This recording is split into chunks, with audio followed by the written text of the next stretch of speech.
बिस्मिल्लाहिर्रहमानिर्रहीम। अस्सलाम वालेकुम नाज़रीन, आप यूट्यूब चैनल देख रहे हैं। मैं इमरान खान हूँ। दो बहुत अहम खबरें हैं, दोनों मैंने आपके सामने रखनी है। एक तो पूरे पाकिस्तान में भूचाल आया हुआ है, जो एक खबर हम्माद अजहर साहब ने सबसे पहले लगाई और उसके बाद पाकिस्तान तहरीक इंसाफ के सोशल मीडिया ने उसको लगाया।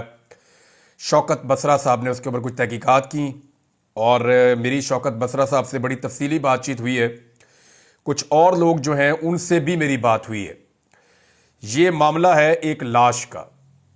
एक लाश जो है वो इस्लामाबाद से लाई गई है जनूबी पंजाब में और उसको दफन किया गया है। लेकिन जब उसको दफन किया गया तो पता चला कि उसको तो गोली लगी है।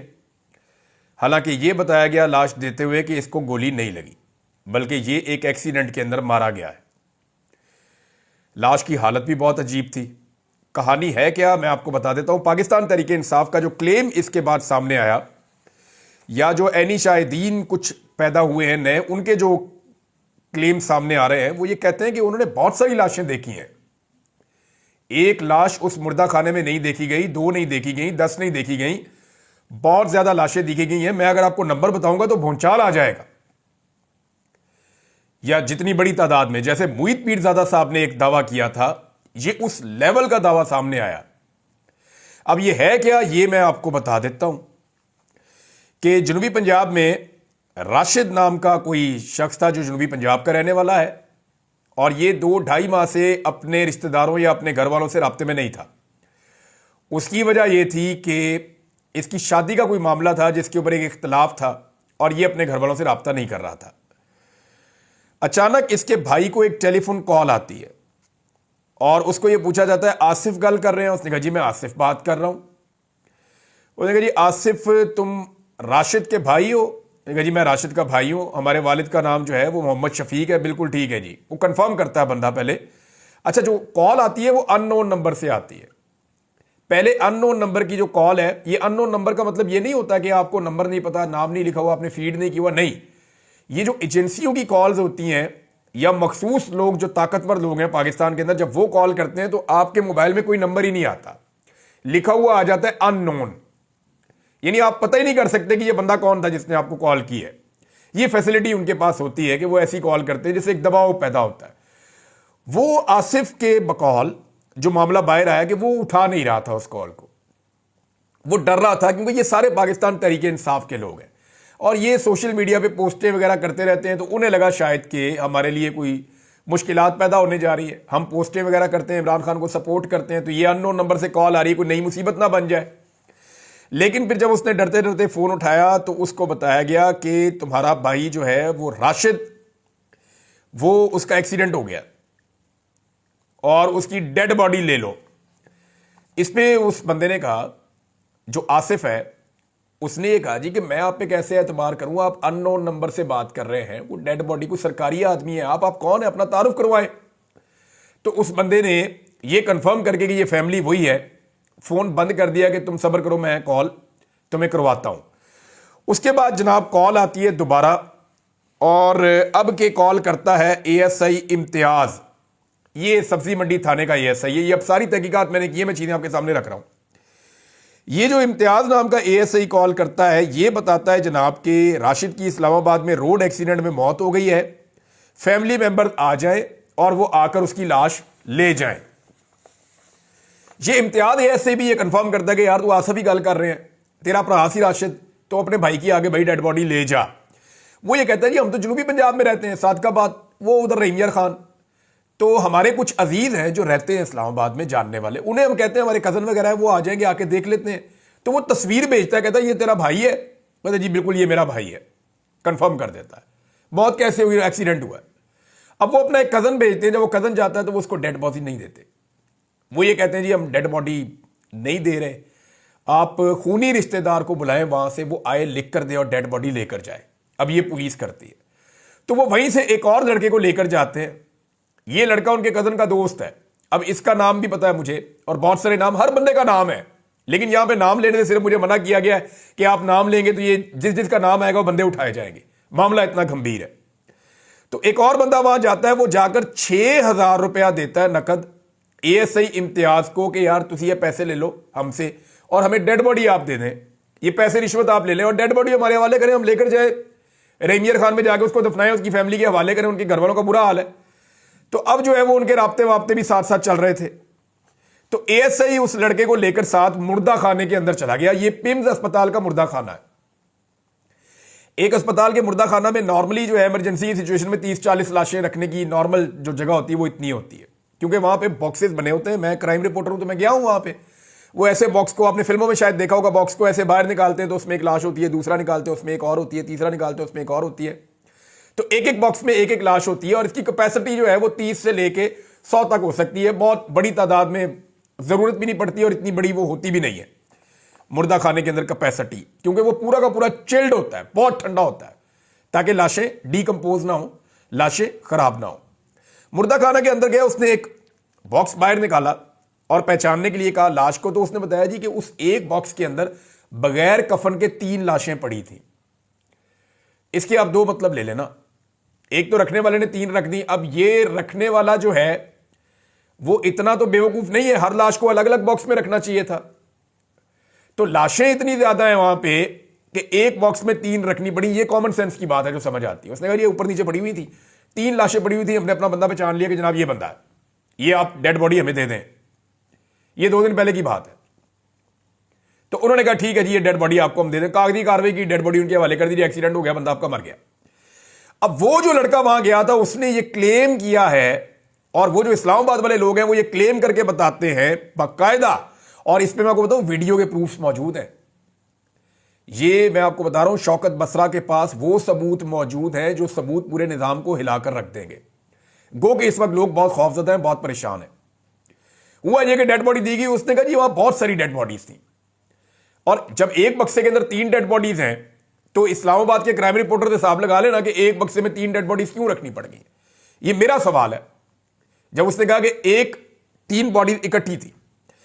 अच्छा जी, फिर वो ये बताता है कि डेड बॉडी लेकर वापस चले गए और ले जाकर वहां पे रहीमियर खान में हवाले कर दिया गया। वहां पे जो तदफीन का मामला शुरू हुआ तो उनके अब कुछ अजीज जो है जिनका मेडिकल से भी ताल्लुक है थोड़ा बहुत, वो जो समझता है इस मामले को, मेडिकल साइंस को, उस बंदे ने कहा जी ये तो डेड बॉडी ताजा है ही नहीं, ये तो बहुत दिन पहले का मरा हुआ बंदा है आपका।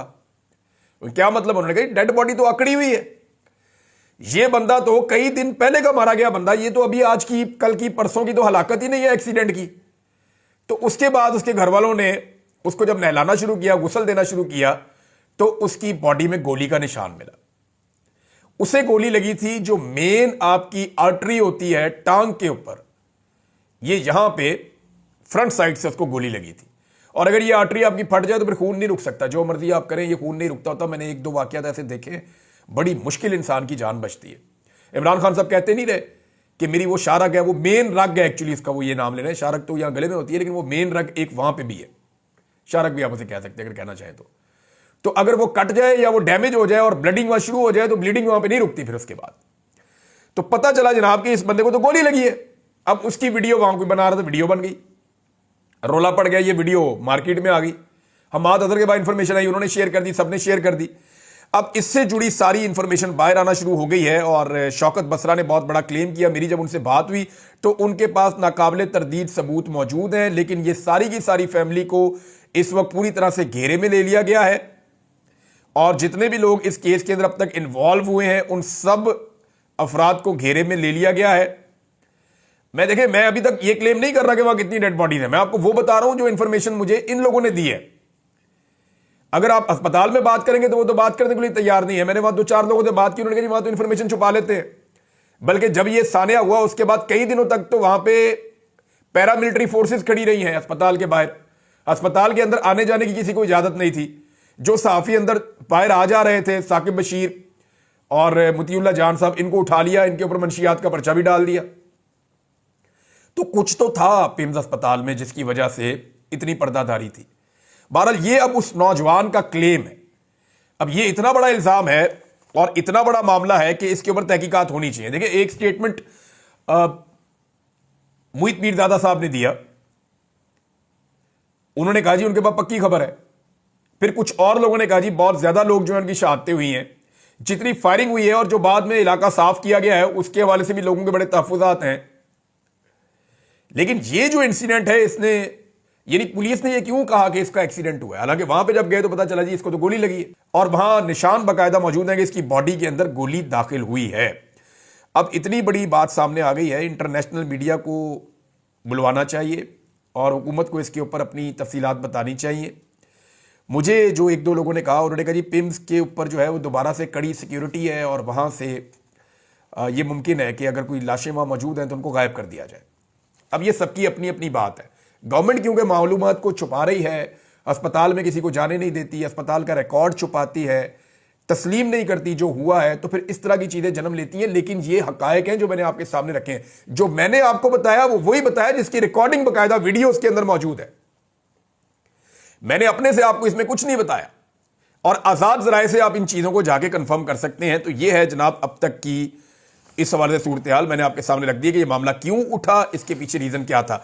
अब नाज़रीन, एक स्टेटमेंट नुसरत जावेद साहब का आया, सीनियर जर्नलिस्ट हैं, उन्होंने बताया, और जो उन्होंने बताया मैं चाहता हूं कि पहले मैं वो आपको एज इट इज़ बताऊं, फिर आज मैं आपको वो असल कहानी सुना दूंगा कि एक्चुअली हुआ क्या था, जनरल बाजवा ने कौन सा खेल खेला था और वो क्यों खेला था।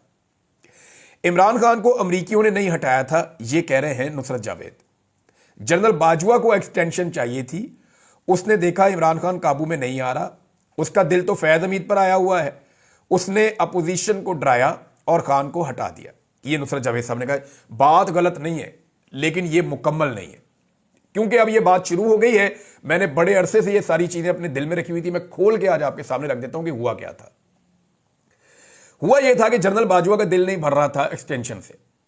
जब इनको 2019 में एक्सटेंशन मिली और सारी पॉलिटिकल पार्टीज ने इनको एक्सटेंशन दी, तो जनरल बाजवा ये क्लेम करते थे कि मैं इमरान खान का आर्मी चीफ नहीं हूं, मैं सारी पॉलिटिकल पार्टीज का मुत्तफिका आर्मी चीफ हूं, पाकिस्तान का आर्मी चीफ हूं। इसीलिए वो पार्लियामेंट के जरिए से सारा करवाया गया था और लाहौर में और दीगर जगहों पे जश्न भी मनाया गया कि जनरल बाजवा को एक्सटेंशन मिल गई। अब जनरल बाजवा को एक एक्सटेंशन और चाहिए थी और वो एक एक्सटेंशन के लिए पर तोल रहे थे। 2021 में उन्होंने चेक करना शुरू किया कि 2022 में क्या इमरान खान मुझे एक और एक्सटेंशन देगा। तो जनरल बाजवा के जो बहुत करीबी लोग थे पाकिस्तान तहरीक इंसाफ में, जो इमरान खान साहब के वज़रा के अंदर भी शामिल थे, बाद में वो छोड़कर भी इमरान खान साहब को चले गए, उनसे जनरल बाजवा ने राब्ता किया और अंदाजा लगाने के लिए कहा कि जरा अंदाजा तो लगाएं कि मामला क्या है। तो जब इमरान खान साहब के साथ ऑफ द रिकॉर्ड लोगों ने बात की तो इमरान खान साहब ने कहा यार मैं पहले एक्सटेंशन देकर पछता रहा हूं, मैंने अपना असूल तोड़ा है, तो मैं दोबारा एक्सटेंशन देना है, अभी बड़ा वक्त पड़ा है, देखेंगे। इमरान खान साहब ने नागवारी का इजहार किया इस सवाल के जवाब में। यह इंफॉर्मेशन जनरल बाजवा तक पहुंच गई कि इमरान खान मुझे जाती तौर पर एक्सटेंशन मजीद देने के हक में नहीं है। अच्छा, यह बात सिर्फ बाजवा साहब तक नहीं पहुंची, आसपास भी पहुंच गई, यानी जो मिलिट्री एस्टेब्लिशमेंट के हल्के हैं उनके अंदर भी चली गई। बाजवा साहब ने बेइज्जती महसूस की, उन्होंने कहा जी एक्सटेंशन तो मैंने लेनी है, अब इमरान खान नहीं होगा, एक्सटेंशन मैं ले लूंगा, मैं अपने बंदे लाके एक्सटेंशन ले लूंगा। वैसे भी उनके दिल के अंदर एक प्यार मोहब्बत तो था मियां नवाज शरीफ साहब के साथ, वो सब जानते हैं कि जनरल बाजवा और क्या ताल्लुक है नवाज शरीफ का और जनरल बाजवा के ससुर का और ख्वाजा आसिफ का, ये नेक्सस है क्या एक्चुअली, ये सबको पता है, कुछ छुपी हुई बात नहीं है। जनरल बाजवा ने 2 टारगेट सेट किए थे, इमरान खान को हटाकर दूसरी पार्टी लाकर उससे अपने लिए एक्सटेंशन लेने के लिए 2 टारगेट थे। नंबर 1, पाकिस्तान की पॉलिटिकल पार्टीज, उनको सबको राजी करना है कि इमरान खान की हुकूमत गिरा के आप आएं और आके मुझे एक्सटेंशन दें। नंबर 2, पाकिस्तान की मिलिट्री एस्टेब्लिशमेंट को राजी करना है, क्योंकि इमरान खान मिलिट्री एस्टेब्लिशमेंट के अंदर मकबूल थे। तो सबसे पहले तो फैज हमीद को हटाया गया और जनरल नदीम अंजुम साहब आ गए। अब हुआ यह कि मिलिट्री एस्टेब्लिशमेंट को कैसे समझाया जाए। मैंने आपको कई दिनों से एक बात कर रहा हूं कि पाकिस्तान की मिलिट्री एस्टेब्लिशमेंट का एक रिकॉर्ड बड़ा क्लियर है और हमेशा से क्लियर है कि वो कभी भी अमेरिका के खिलाफ नहीं जाते, जो अमेरिका कहता है वो वही करते हैं। तो मिलिट्री एस्टेब्लिशमेंट को कंट्रोल करने के लिए अमेरिका से एक दबाव दरकार था ताकि जनरल बाजवा के साथ सारे के सारे मिल जाएं। अब अमेरिका के अंदर लॉबिंग शुरू करवाई गई 2021 में सॉरी, ये लॉबिंग बहुत तेज हो गई और उसके लिए पैसा भी पाकिस्तान का खर्च हुआ। ये कहानी सारी अब सामने आ चुकी है, ढकी छुपी नहीं है, अखबारात में छप भी चुकी है। तो जनरल बाजवा साहब ने अमेरिका में लॉबिंग करवा के उनको बताया इमरान खान आपके लिए बहुत बुरा है, मैं आपके लिए बहुत अच्छा हूं, ये बाकी पॉलिटिकल पार्टीज बेहतर है आपके लिए, इमरान खान बहुत बुरा है। जो बाइडन पहले ही इमरान खान साहब से शख्सी तौर पे थोड़ा सा वो रखते थे बुग्स, तो वो फौरी तौर पे इनके ट्रैप में आए और जबरदस्त किस्म का एक वहां से साइफर आ गया। जनरल बाजवा साहब, अब देखिए इमरान खान साहब बार बार पूछते थे साइफर लिखा किसके नाम गया था, कि इमरान खान को निकालो, किसके नाम था? यानी लिखा तो आपके वो साइफर तो एक्चुअली नोट्स होते हैं ना, एक्चुअली तो साइफर नोट्स होते हैं जो मीटिंग हो रही होती है, तो वो ऑर्डर किसके लिए था? एक्चुअली पाकिस्तान की एस्टेब्लिशमेंट के लिए था। तो जनरल बाजवा ने मिलिट्री एस्टेब्लिशमेंट को बताया कि जनाब ए हो गया रे, अमेरिका इमरान खान को अब बर्दाश्त नहीं कर रहा, इसको निकालना पड़ेगा। सियासतदानों को जनरल बाजवा ने डराया कि इमरान खान जो है ना वो जनरल फैज हमीद को ले आएगा और ये जितना आपके ऊपर जुल्म हुआ ना ये सारा जनरल फैज हमीद ने किया, मैं तो आपके साथ हूं। ये करके सियासतदानों को भी राजी कर लिया और फिर पाकिस्तान में रजीम चेंज ऑपरेशन करवा दिया। ये है जी सारा खेल। इस तरह जनरल बाजवा ने अमेरिका को भी इस्तेमाल किया और अमेरिका ने इमरान खान का रजीम तब्दील करवाया। वो इसके अंदर ना सिर्फ इन्वॉल्व हुए बल्कि उन्होंने बहुत सारी एफर्ट की। फिर उसके बाद जो सहाफी शामिल हुए, बहुत सारे आपके सियासतदान शामिल हुए, बंदे तोड़े गए, बहुत सारा पैसा इन्वॉल्व हुआ और इस तरह जनरल बाजवा ने रजीम चेंज करवा दिया। अब दो सवाल पैदा होते हैं कि उसके बाद जनरल बाजवा को एक्सटेंशन क्यों नहीं मिली, और फिर इमरान खान साहब ने जनरल बाजवा को क्यों कहा कि आप एक्सटेंशन लेनी है। एक्चुअली इमरान खान को पता चल गया कि ये एक्सटेंशन के लिए कर रहे हैं, तो उन्होंने कहा यार एक्सटेंशन लेनी मेरे को लल्ला है, ये ना करो जनरल बाजवा साहब, मुल्क की इकॉनमी तबाह हो जाएगी जो अब तक तबाह है। इमरान खान ने दुरुस्त कहा था कि अगर आप अभी छेड़ेंगे हुकूमत को, हमारी पॉलिसीज खराब हो जाएंगी, लोग इन पे एतबार नहीं करेंगे, मुल्क की इकॉनमी बढ़ जाएगी, और वो बढ़ गई। वो अभी तक ठीक नहीं हो रही, सारे कोशिशें करके देख चुके हैं। यानी जो फौज ने भी एफर्ट डाली उसका भी कुछ नहीं बना, कोई कुछ नहीं कर सका इकॉनमी को ठीक करने के लिए। इमरान खान ने ठीक कहा था, तो इससे बेहतर तो था जनरल बाजवा इमरान खान से एक्सटेंशन ले लेते, कम से कम ये तजुर्बा तो ना करते। अब हुआ यह कि दूसरा सवाल यह कि बाजवा साहब को एक्सटेंशन क्यों नहीं मिली, उसकी दो चीजें हुई थी। अब मैं आपके सामने वो फैक्ट रखने लगा हूं जो मुझे थोड़े दिन पहले पता चले थे। हुआ यह कि जनरल बाजवा ने एक्सटेंशन लेने के लिए मौजूदा हुकूमत के ऊपर दबाव डाला, जिसकी गवाही इरफान सिद्दीकी ने और नून लीग के कई लोगों ने दे दी है कि बाजवा साहब कहते थे एक्सटेंशन दो, 2 साल की मुझे मजीद, लेकिन हुकूमत उन्हें कहती थी हम आपको 1 साल की एक्सटेंशन देंगे, 2 साल की नहीं देंगे। हुकूमत यह चाहती थी कि फैज हमीद समेत बहुत सारे जर्नैल रिटायर हो जाएं, जनरल बाजवा कंटिन्यू कर लें, 2023 में नए आने वाले बंदों में से हम एक बंदा चुन के अपना आर्मी चीफ लगा लेंगे, हमें सुकून हो जाएगा। लेकिन जनरल बाजवा 2 साल की एक्सटेंशन मांग रहे थे, इस पे झगड़ा हो रहा था। जनरल बाजवा ने मार्शल लॉ की धमकी भी लगाई कि मैं मार्शल लॉ लगा दूंगा अगर आपने मुझे एक्सटेंशन ना दी तो। उन्होंने कहा हुकूमत ने कि इमरान खान जीने नहीं देगा अगर आपको हमने एक्सटेंशन दी, हमारी तो सियासत बढ़ जाएगी, सारी अवाम आपके खिलाफ हुई है, हमें तो बूट पॉलिश के ताने मिल रहे हैं। तो फिर जनरल बाजवा ने क्या किया कि पंजाब के अंदर फ्री एंड फेयर इलेक्शन करवा दिया। वो जो 20 सीटों पे इलेक्शन हुआ था 17 जुलाई 2022 को, और उस बुनियाद पे इमरान खान साहब से मुलाकात करके कहा कि देखें मैंने फ्री एंड फेयर इलेक्शन करवाया, मैं बिल्कुल ऐसा free and fair election Pakistan में करवाना चाहता हूं, लेकिन ये इलेक्शन अभी नहीं हो सकता, उसके लिए मुझे एक एक्सटेंशन चाहिए, चंद महीने में मैं रिटायर हो रहा हूं, आप मुझे एक एक्सटेंशन दे दें। मुझे हुकूमत 1 साल की एक्सटेंशन दे रही है आपकी मर्जी के खिलाफ, अगर आपकी मर्जी शामिल हो जाए तो मैं 2 साल की एक्सटेंशन ले सकता हूं, मैं बड़े आराम से आपको फ्री एंड फेयर इलेक्शन करवा दूंगा, खान साहब आपकी मकबूलियत है, आप जीत जाएंगे, हमारे खिलाफ आप बयानियां बनाना बंद कर दें। इमरान खान साहब नहीं माने, उन्होंने कहा, जनरल बाजवा साहब ने यह भी धमकाया कि मेरे बाद जो आएगा ना आप लोग जो है वो कानों को हाथ लगाएंगे और मुझे भूल जाएंगे। ये जनरल बाजवा ने एक नहीं कई जगह पे कहा। अब हुआ यह कि इमरान खान साहब माने नहीं और उन्होंने कहा जी 6 महीने बाजवा साहब आपको हम दे सकते हैं और आप इलेक्शन करवाएं और जाएं। अब 6 महीने की जब बात आई तो जनरल बाजवा को लगा कि 6 महीने की एक्सटेंशन क्या एक्सटेंशन है। अब वो हुकूमत को कह रहे हैं कि देखिए इमरान खान इतना तो मान गया है ना, उसने स्टेटमेंट तो दे दिया है, तो आप मुझे 2 साल की दे दें। हुकूमत के साथ उनकी ये मारधाड़ चल रही थी, इतने में शहीद अरशद शरीफ शहीद हो गए। यानी इसमें 2-3 चीजें हैं, ध्यान में रखिएगा। एक तो शहबाज गिल के ऊपर और आदम सवाती के ऊपर जुल्म और जबर के पहाड़ तोड़ दिए गए, लोगों को नंगा करने का सिलसिला शुरू हो गया, और यह सारा काम ISI पाकिस्तान की इंटेलिजेंस एजेंसी है उसके ऊपर इल्जाम लगता है कि वो कर रही थी। और लगातार जब ये चीजें हो रही थी तो इससे नफरत और ज्यादा बढ़ती गई जनरल बाजवा के खिलाफ। अरशद शरीफ की शहादत का डायरेक्ट इल्जाम जनरल बाजवा पे आया, और मैं आज भी समझता हूं कि जनरल बाजवा ही वजह है अरशद शरीफ की शहादत की। लेकिन मुझे यानी ये फूड फॉर थॉट है, मुझे एक बंदे ने कहा और मुझे लगा कि इस बात को ऐसे देखना भी चाहिए कि क्या अरशद शरीफ की शहादत और इमरान खान को गोलियां ना लगती तो 100% जनरल बाजवा एक्सटेंशन ले जाता।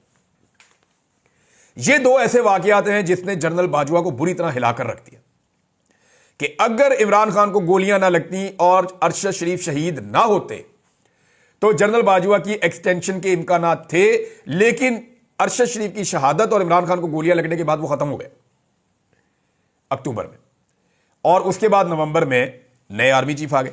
ये है जनाब अब तक की सारी कहानी कि ये असल वो बात थी जो पूरा गेम हुआ और किस तरीके से हुआ। इमरान खान ने क्यों जनरल बाजवा को कहा कि आपको 6 महीने की एक्सटेंशन दे देते हैं, हुकूमत 1 साल की देना चाहती थी, बाजवा 2 साल की लेना चाहते थे, और ये सारा गेम चल रहा था। General Bajwa was the key player जिसने सबको इस्तेमाल किया अपनी एक एक्सटेंशन के लिए, और अल्लाह की करनी देखें एक्सटेंशन भी नहीं मिली। अब तक के लिए इतना ही, अपना ख्याल रखिएगा, अपने चैनल का भी। अल्लाह हाफिज़।